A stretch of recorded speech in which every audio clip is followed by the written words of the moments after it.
Allah anasema walaqad ba'athna fi kulli ummatin rasulan an i'budu Allah wajtanibu at-taghut, hakika sisi tumetuma katika kila umma, tumetuma mtume. Ujumbe waliobeba mitume hawa, muabuduni Mwenyezi Mungu na jiepusheni na kuabudu asiyekuwa Allah subhanahu wa ta'ala.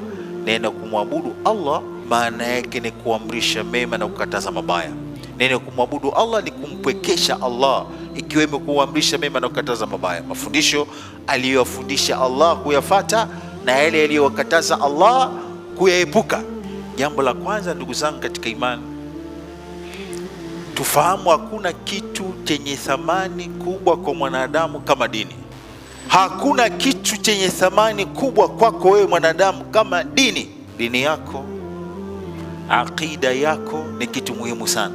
Inabidi uilinde dini yako, inabidi uilinde aqida yako kwa hali na mali.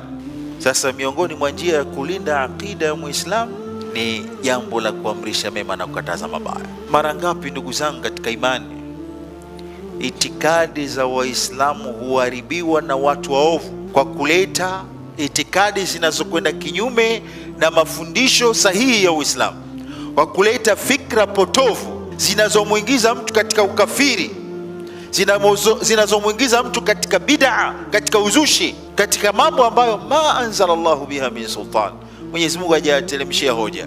Vile Waislamu walivyokuwa wakati wa Mtume Muhammad sallallahu alaihi wasallam, alivyoacha kwenye itikadi iliyokuwa sahihi, baadaye watu wakaja wakabadilisha. Usia wangu kwenu nyinyi ndugu zangu katika imani, hili jambo la kuamrisha mema na kukataza mabaya tulisimamie kwa kiasi kikubwa sana, tulifanye kwa vitendo, tujitolee kwa hali na mali, kama alivyosema Allah subhanahu wa ta'ala, ya ayyuhalladhina amanu hal adullukum ala tijaratin tunjikum min adhabin alim, enyi ambao mlioamini, nisiofahamishe biashara ambayo itawaokoa na adhabu yenye kuumiza.